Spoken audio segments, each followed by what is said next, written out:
Olá, meu nome é Pedro Góes, sou médico neurocirurgião e fui convidado pela equipe do programa Conexão Brasil para falar um pouquinho sobre hernia de disco lombar.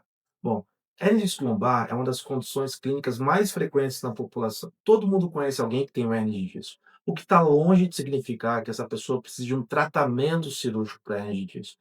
A vasta maioria das pessoas pode ter a hernia de disco e passar a vida inteira muito bem ou tratar as suas eventuais crises com medicamentos, com fisioterapia, com exercícios e jamais precisar de um cirurgião de coluna. Mas quando que o cirurgião de coluna entra em ação, afinal de contas, já que a maioria dos pacientes não precisa dele? Existem pacientes que, infelizmente, evoluem com um quadro que a gente chama de dor refratária. É o paciente que a doença vai progredindo e não responde bem ao tratamento medicamentoso ou fisioterápico.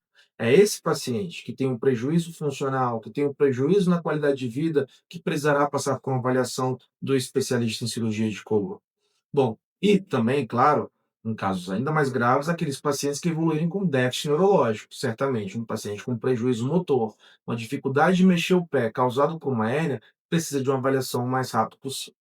Agora, a hérnia de disco, o que é a hérnia de disco? Nós temos aqui uma coluna, um segmento, vamos chamar isso aqui de L4, quarta vértebra lombar, esse aqui de L5, quinta vértebra lombar, como um exemplo apenas, né? E entre os dois corpos vertebrais dessas vértebras, nós temos aqui em vermelho uma estrutura, que é uma estrutura que amortece o impacto, que é formada por uma estrutura mais externa, semelhante a um babalu, né?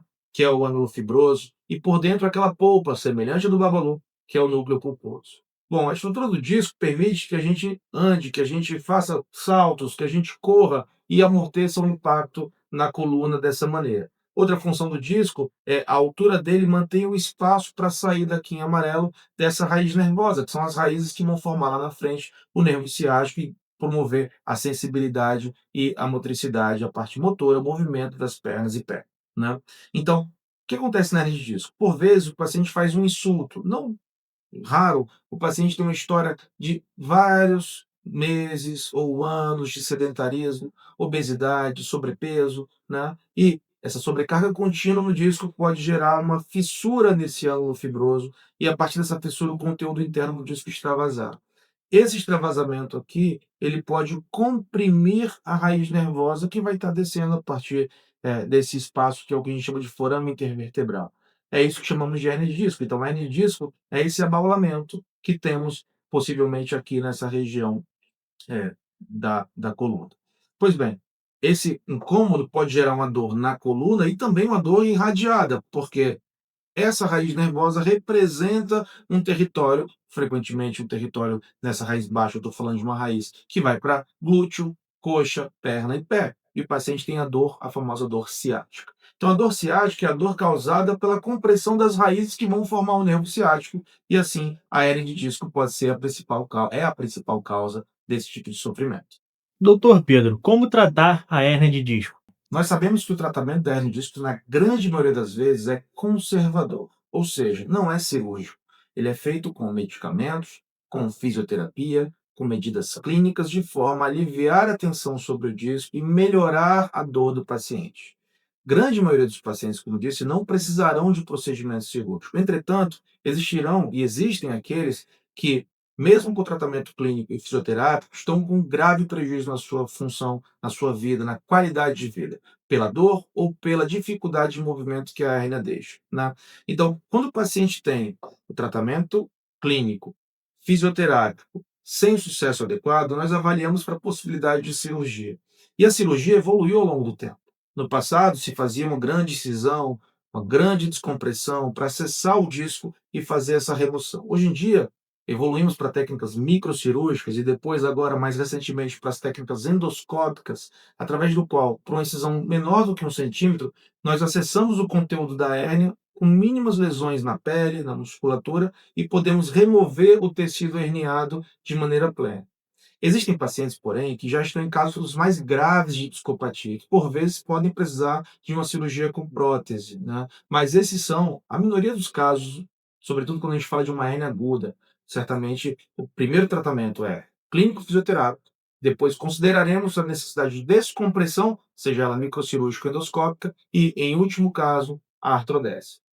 Doutor Pedro, eu tenho uma hérnia de disco que não precisa de cirurgia. Eu posso fazer exercício físico? O exercício físico, ele é fundamental para a melhoria da saúde da coluna. Então, certamente, o paciente que tem uma hérnia de disco, uma protrusão, uma pequena extrusão, uma condição que não precisa de cirurgia, ficar sedentário certamente não é uma boa ideia.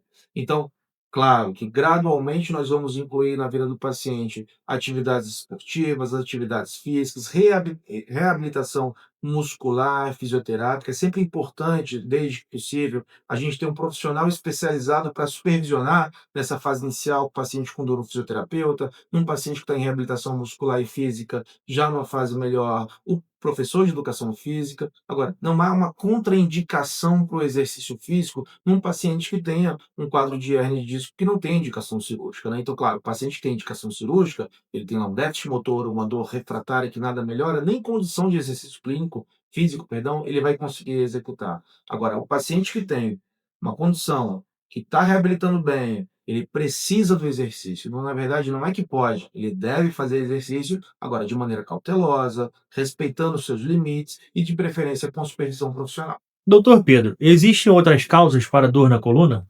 Sim, na verdade, a hernia de disco é uma das causas possíveis para dor na coluna. A coluna vertebral, ela é composta por estruturas ósseas, ela é composta por estruturas ligamentares, por estruturas neuronais, pelo disco, pela articulação, pela musculatura. Então, todo esse conjunto de estruturas, cada uma delas pode ter e pode ser a causa da dor. Então, o paciente que tem, por exemplo, uma fratura osteoporótica no corpo vertebral, um paciente frequentemente mais idoso, que sofre de osteoporose, depois de um impacto tem ali um incômodo importante. Precisa ser avaliado para saber se houve ou não houve, por exemplo, uma fratura. Essa fratura pode gerar dor lombar importante. Já um paciente que tem, como eu falei, um quadro de sedentarismo, obesidade, sobrepeso, tem ali uma pequena protrusão e tem uma baita dor na região lombar, uma dor que é muito importante, mais intensa logo que acorda, é pior ao fazer alguns movimentos. Eu posso estar falando aqui de uma dor de etiologia facetária, a faceta articular, que é esse encaixe entre as vértebras, de forma a esse encaixe sofrer inflamação, essa inflamação no longo prazo poder se cronificar e virar uma artrose. E essa artrose gerar dor e limitação de movimento. Então, nem todos os problemas da coluna vertebral estão no disco. Por vezes, o paciente vem até o consultório falando: doutor, eu tenho uma hernia de disco. Mas a dor, quando a gente vai avaliar, não está no disco. A dor está na faceta. Por vezes, o paciente precisa de uma atividade fisioterápica mais focada nessa região, ou até, em casos mais selecionados, uma infiltração ou radiofrequência dessa estrutura. Para quê? Para gerar melhoria do processo inflamatório e redução da dor que o paciente se queixa. Como eu disse agora há pouco, nem tudo na coluna decorre ou é responsabilidade do disco. Mas, sem dúvida nenhuma, a saúde do disco é fundamental para a gente ter uma qualidade de vida satisfatória. Bom, como mensagem final para a saúde da coluna, sem dúvida nenhuma, 3 pilares.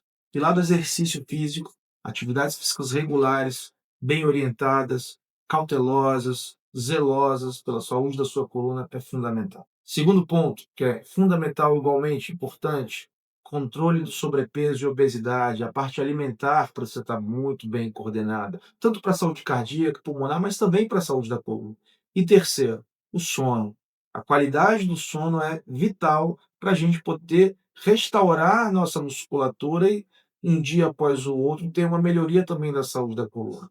Então, passado, passadas essas considerações, em caso de dor na coluna, procurar uma avaliação médica, direcionamento adequado, tratamento fisioterápico, reabilitação muscular, casos que sejam refratários, que não melhorem com essas condutas, ou que tenham uma intensidade muito intensa, muito importante, ou um déficit neurológico, que seja avaliado por um cirurgião de coluna da forma mais breve possível.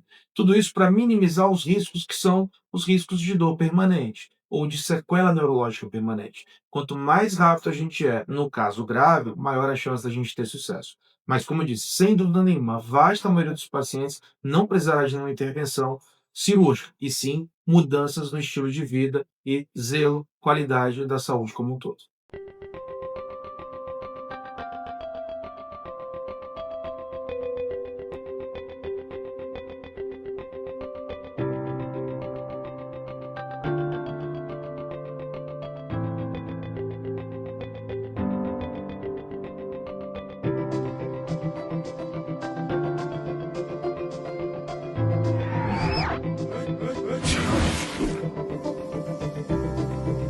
Meu nome é doutora Josane da Rocha, E eu sou a doutora Luna Alves.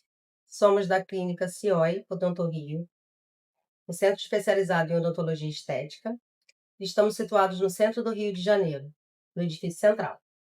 Aqui nós temos diversas especialidades, como endodontia, terapia neural, implantes dentários e reabilitações orais.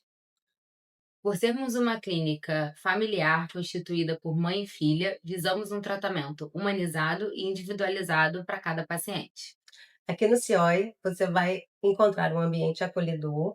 unido à ciência e tecnologia de ponta aplicada à odontologia. Agora vamos falar sobre implantes dentários e estética com segurança. Quando um paciente precisa de implante? Quando ele tem ausência dentária. Se usou muito, antigamente se usava muito as próteses, ou próteses removíveis, ou chamava-se de ponte fixa, pontes, enfim. E o único problema disso tudo é, primeiro, quando você tem qualquer tipo de prótese que você tem que tirar e colocar, já é um incômodo, já não te dá segurança, se você vai comer num lugar, se você está com outras pessoas, enfim. Essa parte da insegurança é o que os pacientes sempre falam, sempre relatam, né? Quando você tem que usar essas próteses que são móveis ou próteses totais. Em relação à ponte fixa, que se usava muito, você tem que desgastar dentes para que você possa, às vezes, substituir. Se tem a ausência de um elemento dentário, de um dente, você sacrifica 2, 3 dentes ali, preparando aqueles dentes para poder segurar o dente ausente. Então, hoje na implantodontia, você consegue devolver tanto o implante unitário, né, a ausência de Um elemento um só. elemento, né? E às vezes uma fratura de um dente anterior, você tem que fazer uma extração, fazer uma instalação imediata para você manter aquele arcabouço de gengiva, de estética gengival. Então, Ou quando a gente tem que devolver uma arcada inteira, né? Todos os dentes superiores ou todos os dentes inferiores sim, também. paciente que usa No prótese. implante de protocolo. Sim. Implante de protocolo é justamente quando você tem ausência dentária de todos os dentes, e já usa uma prótese total, e aí você consegue fazer aqueles implantes e aparafusar um trabalho que fica muito estético, fica muito bom e dá muita segurança para a pessoa, né? Devolve a autoestima, de certa forma. Verdade. Então, na verdade, você precisa de implante com ausência de um dente ou de vários dentes. Aham. De todos os dentes. E como que é o processo? É doloroso? Não, a gente faz com anestesia local, né? A gente usa o anestésico tópico, anestesia local que a gente vai fazer a cirurgia. Sim. E, no geral, assim, é rápido, né? A gente tem, hoje em dia, tecnologias que aceleram também o procedimento, né, do implante. E É um procedimento hoje relativamente muito tranquilo. simples. Muito tranquilo e simples, entendeu? Só que precisa de uma coisa que se chama planejamento. Odontologia, ela não é mais aquela odontologia de antes, que você mexia num dente aqui, em outro ali e tal. Hoje em dia a gente trabalha com planejamento odontológico. Planejamento geral. reverso. Então você vai, molda aquele paciente, vai lá na frente, monta aquela arcada, faz um modelo de estudo. Aí depois, quando você volta, vai operar aquele paciente, você sabe exatamente aquilo que você tem que fazer. Faz exame Tamanho de tomográfico, implante. exames de imagem complementares também. Exatamente. Tamanho de implante, tipo de implante, Teve uma a área. surpresa, né? Não. porque Exatamente. agora a gente já faz tudo, A gente tem a cirurgia também guiada, que às vezes a gente usa guia os mesmo moldeiros, os cirúrgico. guias cirúrgicos para poder facilitar e Facilitar. acelerar mesmo aonde a gente vai instalar aquele implante. Então, assim, é bem Você um sabe procedimento bem aonde você quer previsível chegar, né? e é praticamente indolor, né? Os anestésicos locais, assim, a gente E sendo que quando você faz um procedimento cirúrgico com cuidado, com carinho, descolando aquele tecido, no amorzinho, geralmente você tem um pós-operatório muito bom. Como em qualquer coisa, se você tem aquele cuidado e tem um protocolo de atendimento para cada procedimento que você faz, você sabe exatamente o resultado que você vai ter. E outra coisa é realmente assim, você tem uma boa anamnese, saber se aquele paciente se ele tem algum problema, se ele tem algum problema de saúde. A gente sempre caso tenha, pede. pedir exame de A gente sempre sangue, pede exame de pede. sangue, entendeu? Exame de rotina. Assim, o estado geral do paciente também ajuda muito, quando ele está bem, para que ele possa também ter um procedimento tranquilo. Sim. E quanto tempo leva esse tratamento? Depende. Depende, se for um implante, Às vezes a gente consegue minutos. a gente instala rápido e às vezes em 2 meses a gente consegue colocar aquela prótese parafusada sobre o implante. Se forem muitos dentes, dependendo da região também que a gente precise de um tempo mais de osseointegração, se teve enxerto associado ou não, Aí demora mais a gente tempo. demora um pouco Mas mais de geralmente, tempo. assim, de um modo geral, em áreas em que a gente tem áreas de mastigação, então, que são a parte posterior, né, onde a gente mastiga. E se esse implante é um implante unitário, geralmente a gente instala o implante, a gente vai esperar aí na mandíbula, né, na região inferior, 4 meses e na parte de cima 5, 6 meses para você instalar uma prótese sobre o implante. Ah, mas o paciente fica sem nada nessa região? Não, você pode fazer uma prótese adesiva, aí tem vários recursos que a gente também pode utilizar para que o paciente não fique sem estética. Né? Geralmente, mas existe um implante, o que é carga imediata? Que é aquele implante que a pessoa coloca o dente na mesma hora. Geralmente é de região anterior, que exige menos de mastigação, E que você tem osso, né? que você não tem osso tem suficiente. extração Então, associada. assim, tem vários, essa coisa assim, de quanto tempo, mas o máximo, vamos dizer assim, é justamente isso. Instalou hoje um implante, daqui a 5 meses, 6 meses, você pode estar colocando uma prótese. De 2 a 6 meses, mais ou menos. Porque existem os implantes também que aceleram o processo de cicatrização, de osseointegração. Então, no caso, não é possível fazer o implante e já sair com o dente fixo, né? É possível. Dentes É anteriores, possível. sim. Em dentes anteriores, em locais que você tem uma grande quantidade óssea e que você tem um protocolo travamento também. bom do implante, isso é possível.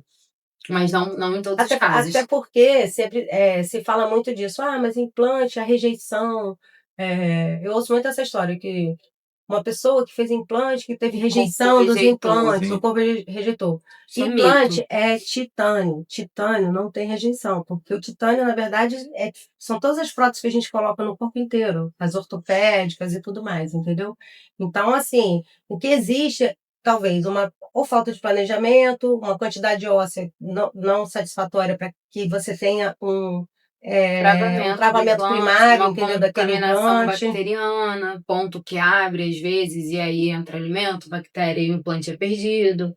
Então, assim, outra coisa que se fala muito, fez o implante, nunca mais eu vou precisar tratar do meu dente. Mito.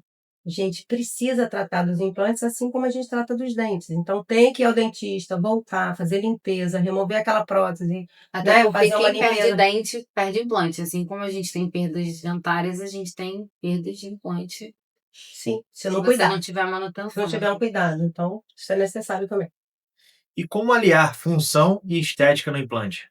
É o básico do É a implante. base É a da base da implantodontia. implantodontia. É você alinhar função e estética necessariamente, assim. Porque, assim, o implante ele precisa de uma instalação, vamos dizer assim, ideal. Por exemplo, dentes anteriores. Se você projeta um implante, instala um implante muito para frente ou muito para trás, você vai perder a estética, com certeza. Então, existe um posicionamento ideal. O posicionamento ideal é aquele que você tem que colocar o implante na direção das raízes, dos dentes, enfim, você tem que fazer um estudo ali para que ele O tenha alinhamento correto. tanto de profundidade quanto de localização anteroposterior. Você tem que ter o implante colocado de uma certa forma numa posição ideal para que você possa ter a estética.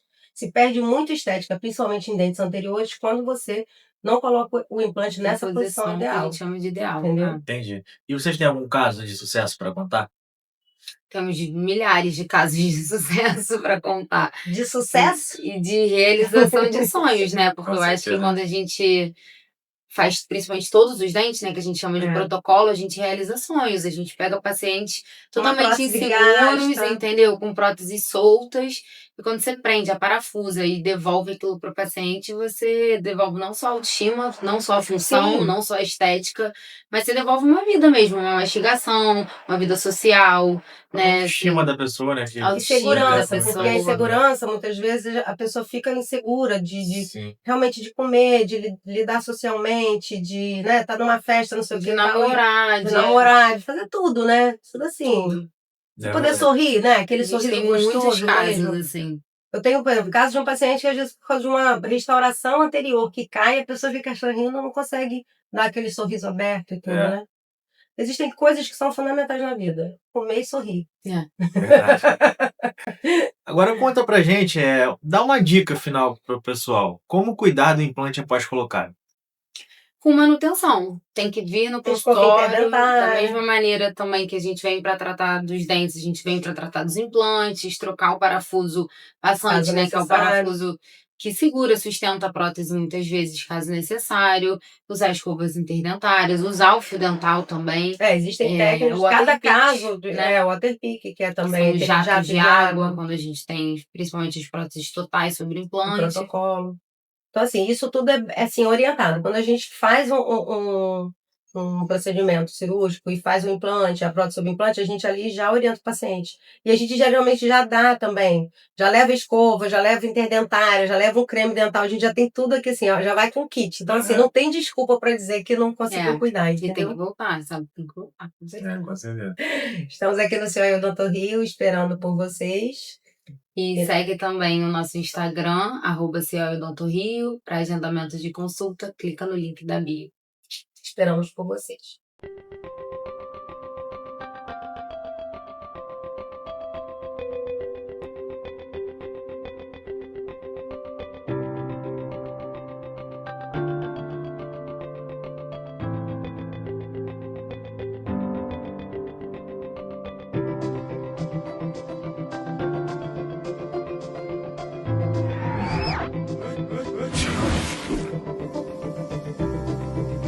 Meu nome é Márcio Arruda, tá? Eu sou massoterapeuta há 17 anos, vou completar o 18º ano agora em outubro, vai ter uma grande festa, né?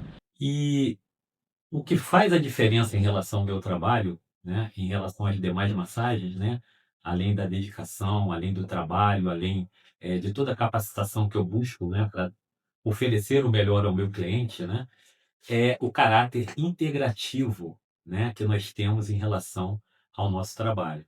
Ele é integrativo porque ele é totalmente baseado, né, naquilo que você mais precisa, naquilo que o meu cliente mais gostaria de refinar em relação ao seu corpo, né? E é integrativo também porque ele abarca, né, a minha trajetória, né, de 17 anos de carreira, onde tudo aquilo que eu desenvolvi, criei e implantei em relação à minha carreira, eu coloco à disposição do meu cliente através de manobras nacionais, internacionais e autorais. Essa técnica é a centrífuga frontal. Com ela, nós conseguimos a façanha de fazer uma cliente reduzir 34 centímetros de cintura em apenas 3 meses. E ela também faz parte do método MMA. Ah, mas Márcio, mas a minha demanda é uma demanda estética porque eu preciso reduzir medidas, mas eu também tenho uma demanda terapêutica porque eu sinto dor no meu nervo ciático. Gente, isso não tem o menor problema. Por quê? Porque nós implantamos, né, o nosso trabalho, né, colocando a sua prerrogativa, o seu objetivo, né, em caráter primordial, mas isso não impede que eu possa fazer uma manutenção das articulações, que eu possa trabalhar a tua retenção de líquido através da massagem e drenagem 360, que fazem parte do método MMA, e possíveis demandas extras. Essa técnica faz parte da massagem havaiana. o nome dela é Lome Lome Fusion.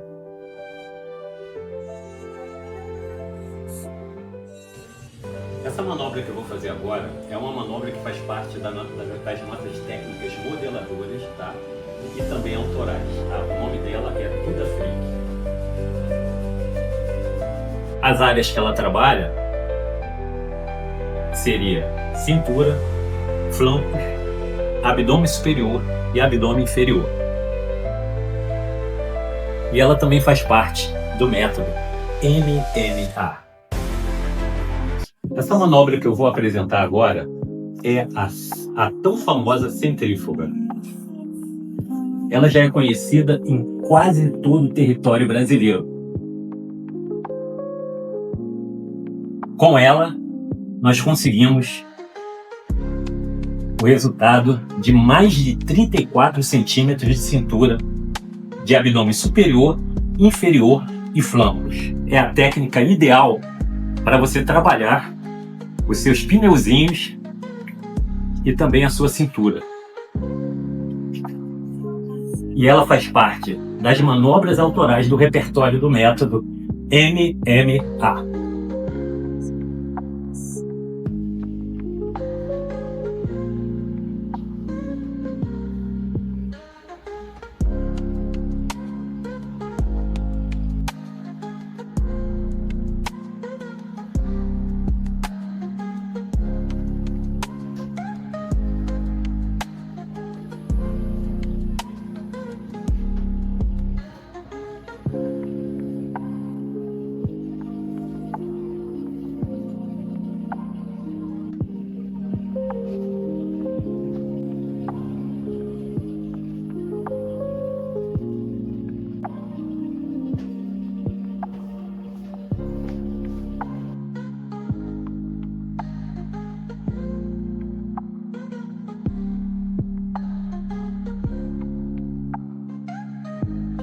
E uma das coisas que acaba sendo muito importante nisso, né, é a nossa localização, que é pertinho do metrô Cantagalo, tá? No prédio do CREB, né, em Copacabana, tá? Tudo isso está ao seu alcance, tá? Meu nome é Márcio Arruda, tá? E vai ser uma honra receber vocês.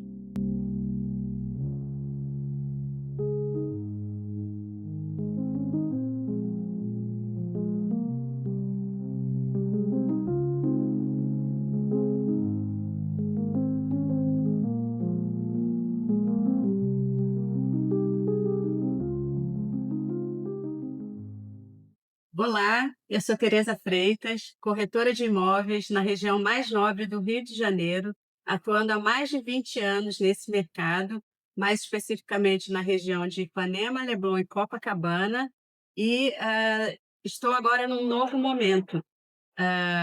Depois de 20 anos atuando somente com a parte hotéis, agora estamos num mercado mais amplo. O nosso objetivo é ampliar a nossa atuação, oferecer mais opções para os nossos investidores, que são a maior parte, né, correspondem à maior parte dos nossos clientes, e agora estamos inaugurando um novo endereço.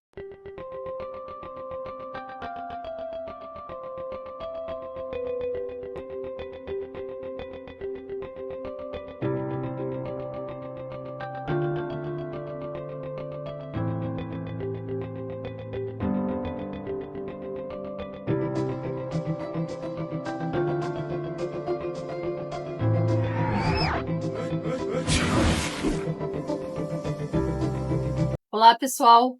Sou Paula Iagli, já trabalho há mais de 20 anos em direito sucessório, patrimonial, e hoje aqui no programa Conexão eu vim trazer aqui para vocês a questão da doação, que também é muito usual e também gera muitas dúvidas, e que cada vez vem se utilizando mais a doação como um planejamento sucessório. E não só em termos de você estar podendo passar esses bens em vida para os filhos, mas como também mais uma forma de ajudá-los, porque quando você não faz essa doação, e esses bens depois com a sua morte, eles vão ter que ir para o inventário, para uma partilha, tem tributos em cima dessa transmissão. E muitas vezes os herdeiros não estão preparados para pagar esse tributo, o imposto que a gente chama de imposto da morte, imposto causa-morte, o ITCMD. E são muitas vezes valores altos, dependendo da quantidade de bens. E os herdeiros não têm muitas vezes dinheiro para fazer esse inventário. E com isso, os bens ficam lá parados, muitas vezes não tem como administrar, porque quando você falece, esses bens eles passam integral para os herdeiros, que a gente fala que é o direito de Sazini, ele passa para os herdeiros, mas tem que regularizar essa passagem, essa transmissão. E a gente regulariza como? Através do inventário. Então, você tem que fazer o inventário, vai fazer a partilha, na partilha vai ficar determinado para quem vão ficar aqueles bens, e depois vai se registrar, vai ter que fazer um registro, que como a gente diz, só é dono quem registra. Então, vai ter que fazer o registro desses bens no RGI, de cada pertinente a cada imóvel, e aí sim, passam a ser donos, os herdeiros passam a ser realmente donos daqueles bens. Mas não se tem dinheiro para isso, porque dependendo do valor dos bens, você vai ter aí um pagamento de imposto que pode variar de 4% a 8%. Então, dependendo do valor do bem, você vai chegar em valores assim bem altos, 100 mil, 200 mil, 1 milhão, só de imposto. Então, os herdeiros muitas vezes não têm esse dinheiro. E quando você faz essa doação em vida, eu vou pagar imposto? Você vai pagar imposto. Porque depende de como você faça a doação. Se você vai fazer essa doação de forma gratuita ou de forma onerosa.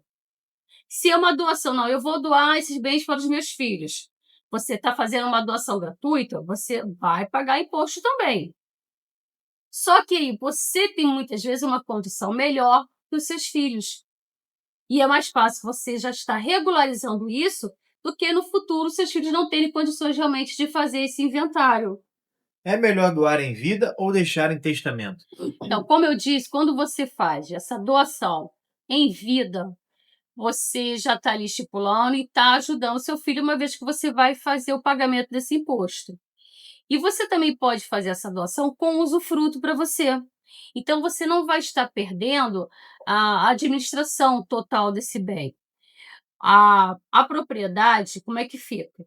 Ela é transferida para os donatários, para os filhos, mas eles não vão poder vender esse bem. Você pode, inclusive, botar cláusulas de inalienabilidade, incomunicabilidade, empenhorabilidade, que também são formas de estar protegendo esse bem para os seus filhos. Então, você pode gravar essa doação com cláusula de várias cláusulas, como eu disse, incomunicabilidade. Se ele casar novamente, se casar novamente, esse bem não vai se comunicar em caso de divórcio.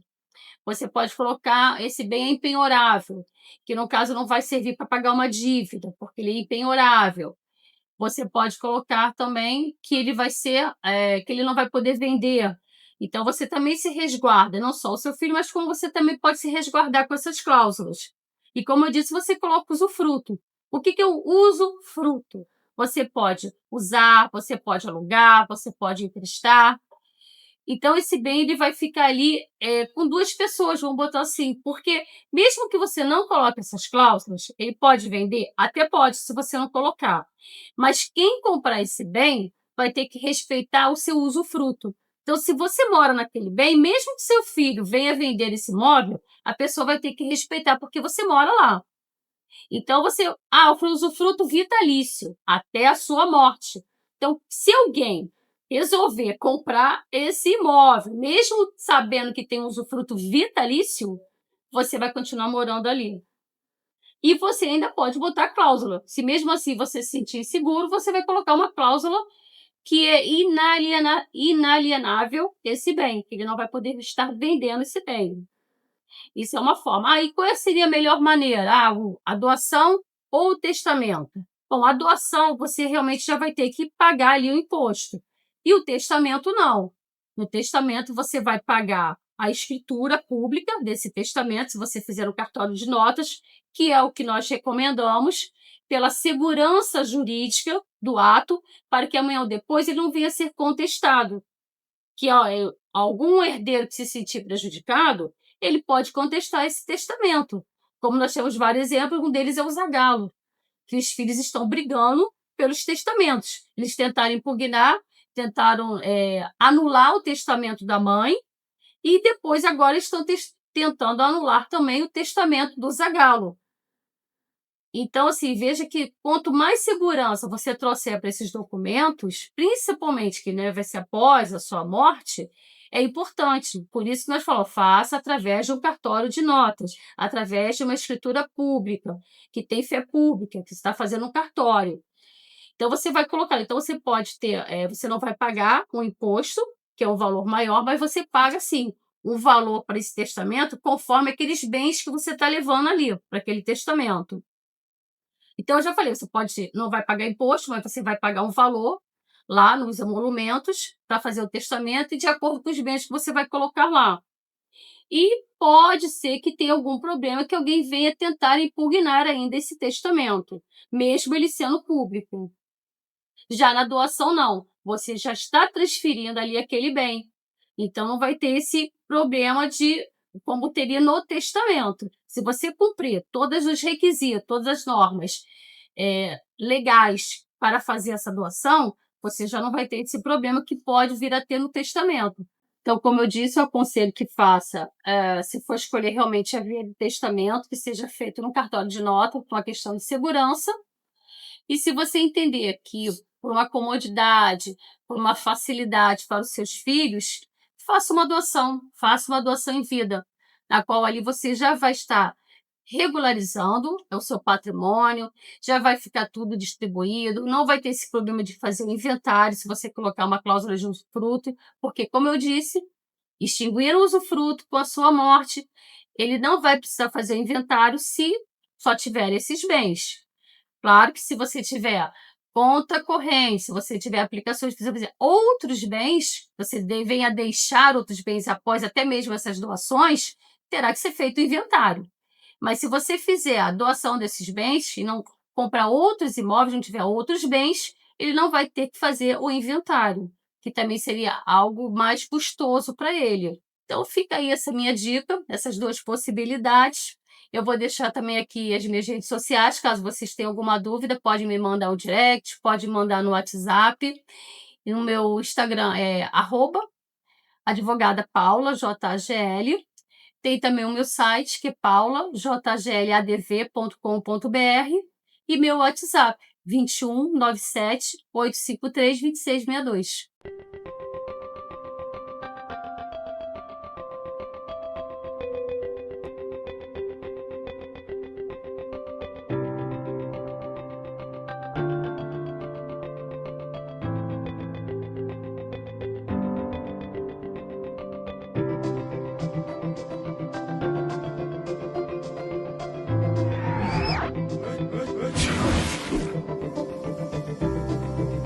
Olá, eu sou Elaine Apolinário, sou advogada, eu presto consultoria para a IUPREV, assessoria previdenciária. A IUPREV é um escritório que está localizado na Tijuca, no Rio de Janeiro, mas que presta serviços para o Brasil todo de forma remota. Nós estamos há quase 10 anos no mercado, levando as melhores soluções previdenciárias na área administrativa e na área judicial. Doutora Elaine, me aposentei com 2 salários, só que agora eu só recebo um. Devo pedir revisão? Depende. A revisão cabe em alguns casos. Se você está recebendo seu benefício previdenciário há menos de 10 anos, é possível pedir a revisão. Mas tome cuidado, a mera desvalorização não dá direito à revisão. O benefício previdenciário, ele não acompanha a inflação. Então, se por um lado o preço do gás, do aluguel, do óleo sobe, a aposentadoria não acompanha essa inflação. Então, nós temos aquela desvalorização natural.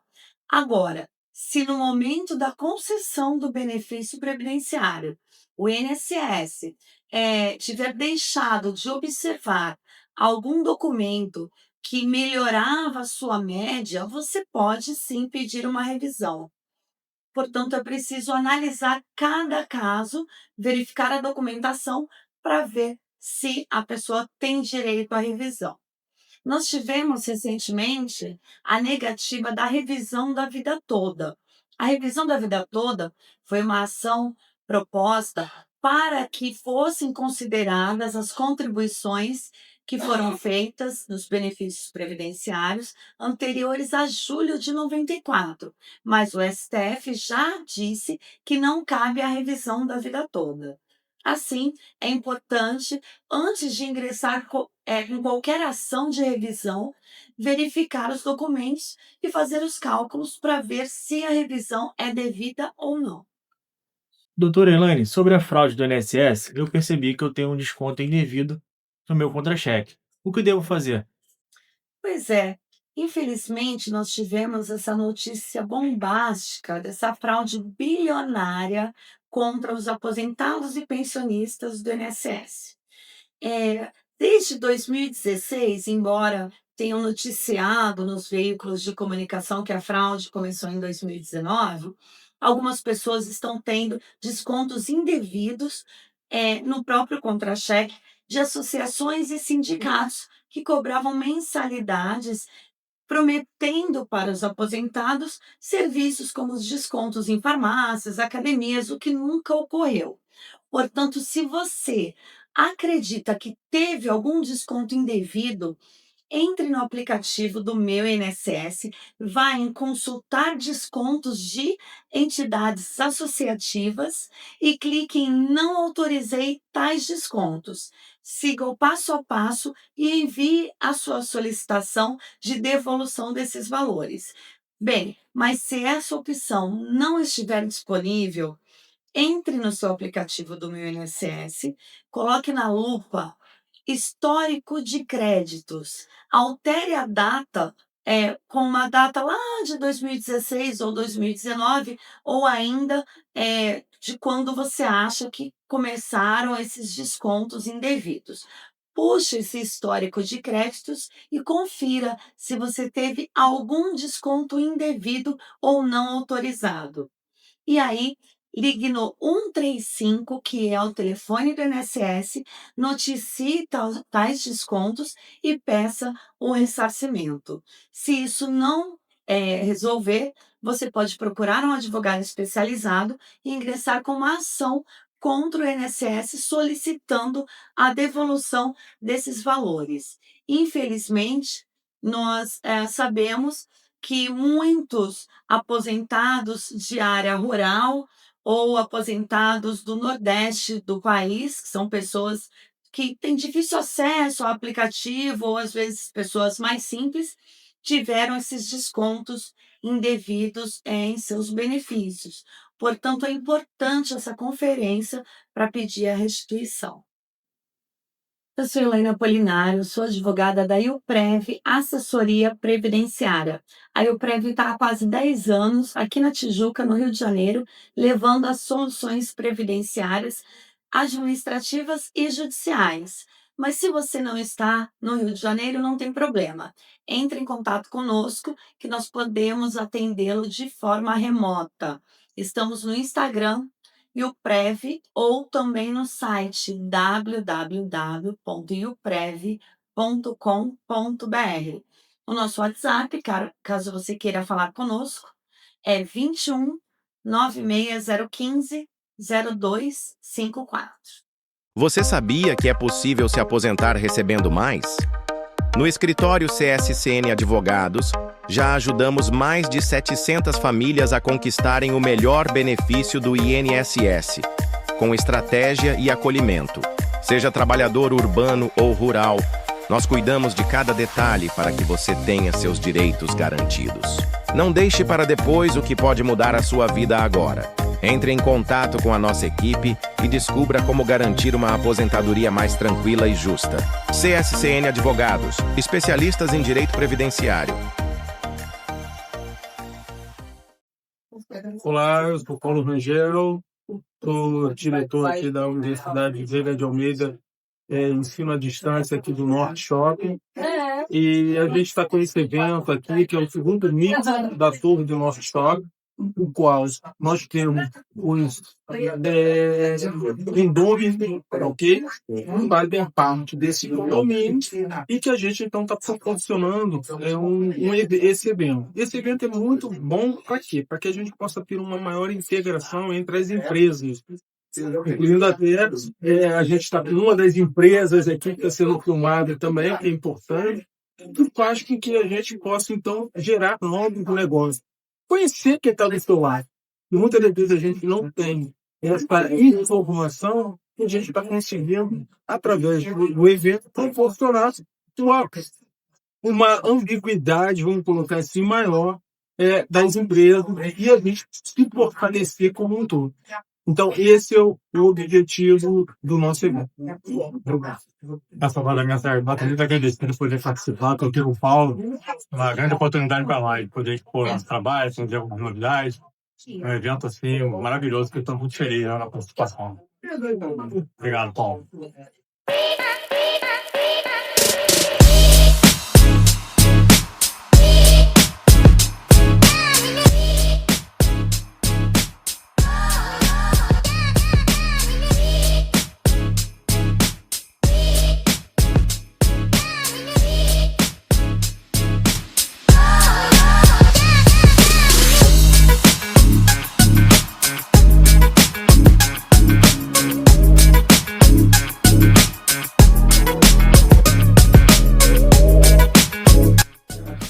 De qual é a importância de estar participando desses eventos?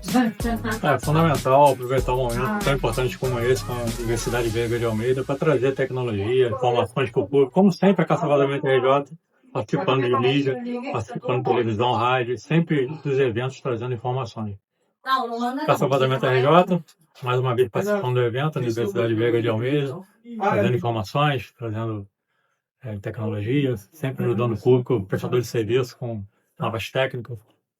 Sempre presente. E fala pra gente aí qual é o trabalho da Caça Vazamento. Caça Vazamento RJ, fazer a localização das buscas de vazamentos, filmagem de tubulação de esgoto, sempre com precisão, evitando quebradeira, usando tecnologia de última geração para fazer as localizações e levar um bom resultado para o público, né? Um resultado efetivo para evitar quebradeira, poeirada e ser uma economia financeira. Com certeza.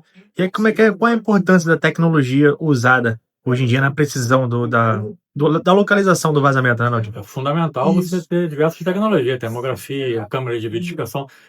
Qualquer tecnologia que sirva para esse tipo de trabalho é muito bem-vinda. Né? Então a Caça Vazamento RJ busca isso em todo mundo. Né? E tudo que tem no mundo tem com a gente. Então a câmera para chamar tubulação, termografia, detectores de umidade, balanço pneumático de diversos tamanhos, penduradores de esgoto. Toda essa tecnologia em benefício da quebradeira do ponto exato, evitando todo aquele transtorno.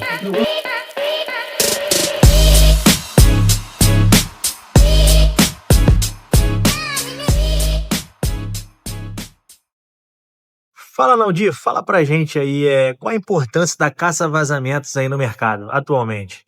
Bom, nosso trabalho foi um trabalho de muito tempo, né? Como eu sempre tenho dito, quando nós entramos nesse ramo de atividade, nós percebemos uma deficiência de tecnologia, conhecimento técnico e científico, né? Estudo na área. Então, nós percebemos essa falta de todas essas questões, nós trabalhamos profundamente nisso. Foi aí que nós começamos a nos destacar no Brasil todo. Trouxemos novas técnicas, novos equipamentos, inovamos totalmente o mercado do Brasil.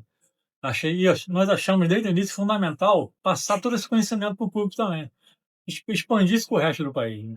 Então, é muita alegria nossa saber que, depois da nossa participação midiática, né? Televisão, rádio, agora na Fom Brasil TV, de lá para cá, várias pessoas, vários segmentos começaram a usar também nossa técnica, nossos equipamentos que nós trouxemos para o mercado. Rio de Janeiro, São Paulo, todas as grandes capitais. Então, foi muito importante a nossa participação, nós podemos evoluir esse tipo de prestação de serviço, dando uma progressão grande para o Brasil todo.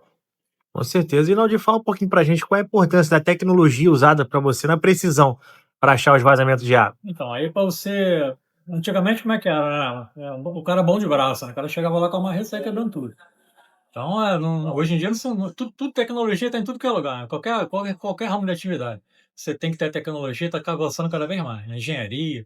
Então, para buscar um vazamento de água da mesma forma, né? Então, hoje você não sai quebrando tudo mais. É um transtorno de sua marretar tudo, quebrar sua casa toda. Com certeza. Desespero, né? Então, hoje tem tecnologia para você localizar o ponto exato. Aí você tem diversos recursos. Foi esses recursos que nós trouxemos. Muita coisa a gente trouxe de fora, muita coisa a gente adaptou. Então, esses recursos permitem a precisão na localização da fuga do vazamento. naquele escape. Então evita aquela quebradeira, evita aquele saco de entulho, poeirada, maquita, uma despesa tremenda. Às vezes chega num local, tá tudo quebrado, saco de entulho patofielado, o vazamento continua. Então a tecnologia proporciona a gente a localização exata. Essa é a importância da caça-vazamento RJ. E é um transtorno total, né, Naldi? Porque fora a barulheira que dá, né? Problema de saúde, isso. Problema respiratório. Maquita, quando você para reter aquela poeirada da maquita e também serrando o material, aí qualquer canto passa poeira. Mesmo com um imóvel, às vezes um móvel fechado, quando você vê, tua roupa está toda empoeirada por dentro. Então, realmente você proporciona um bem-estar. Né? Você quebrar um ponto certinho, você vai atuar ali, rapidamente você resolve, sando o problema com o vizinho, acaba o problema com o condomínio, essas questões jurídicas. Então, a solução imediata, efetiva, rápida. Né? E assim, Naldi, a caça-vazamento RJ com certeza é a número 1 no Brasil, né? É a mais equipada, né, hoje em dia. A caça-vazamento RJ, sem dúvida. Ela disparadamente, no Rio de Janeiro é indubitável é uma disparidade, né? As empresas aqui com a gente, tanto que eles ficam se dedicando a nos plagiar, né? Em vez de se preocupar em trazer novidade de tecnologia, expor na televisão, rádio, né? Se tornar uma empresa também bem vista no mercado, não, eles ficam plagiando. A caça-vazamento RJ mudou o mercado no Brasil, trouxe muita coisa nova, adaptou muita coisa, e estamos trazendo mais coisa ainda. Novidades virão. E as pessoas, né, as empresas aí, fake news aí, tentam sempre usar o nome da caça-vazamento RJ, né, Naldi? Você sabe que eles usam diretamente o nome, que é plágio, né? Isso aí é crime. Eu tenho marca registrada. Eu tenho 6 marcas registradas. Todas na NPI, com diversas classes. A busca do vazamento de água eu tenho inclusive na classe 37 de prestação de serviço, ninguém pode usar. É direito, foi concebido a nós. É governo federal, é lei. Então eu tenho garantia de uso. Exclusividade de uso, ninguém pode usar. O que eles fazem? A primeira coisa é usar o nome diretamente. Quando não dá para usar, que eu notifico, entra com o processo, eles botam a palavra-chave, um monte de esquema, faz tudo entremeado, vai lá no computador, faz tudo um esqueminho para poder se passar por nós. Atende o telefone como se fosse a nossa empresa, nesse nível aí. Naldi, como funciona a marca registrada? Você possui? Possuímos a marca registrada, possuímos 6 marcas registradas. É fundamental, a empresa começa pelo nome. O cliente, o público consumidor não sabe, ele tem que ter muito cuidado. Por que aquela empresa não tem sua marca registrada? E uma coisa importantíssima também, aquela marca registrada vai te dar credibilidade. Você dando a marca registrada, o NPI te encontra em qualquer lugar, sabe qual é o teu CNPJ, que empresa, o nome, quem é o proprietário da empresa, toda a tua história da empresa está lá no NPI. Então, qualquer problema jurídico, qualquer coisa que aconteça, a pessoa chega naquela empresa. A mesma coisa com o registro de conselho de classe. Né? Você está lá o profissional registrado, a empresa registrada, então está tudo às claras, mas não tem nada escondido. Então, o NPI é fundamental. A empresa tem que ter a marca registrada. Quer ver um detalhe importante? Tem empresas com várias marcas, com vários nomes no Google. Você vai lá no Google AdWords, você vê lá, o público não sabe, mas você tem 2, 3, 4 empresas, porque o dono é o mesmo. Se você for consultar o CNPJ, você vai chegar naquele mesmo dono. Por que essa pessoa tem 4 empresas? E nenhuma delas tem marca registrada, nem a principal dele é a marca registrada. E depois, dessas 4 empresas, no Rio de Janeiro isso acontece. Endereço fake, se você for procurar, o endereço dele não é verdadeiro. Então, quando tem as 4 empresas, daqui a pouquinho uma delas some, parece que surge uma outra. Aquela sumiu por quê? Surge uma outra empresa de novo com o mesmo nome.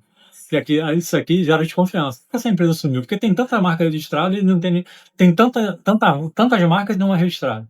Então o público tem que desconfiar disso. É fundamental ter a marca registrada. A confiança começa pelo nome. Conexão Brasil. Toda segunda-feira, 14 horas. Assista quando quiser pelo canal do YouTube.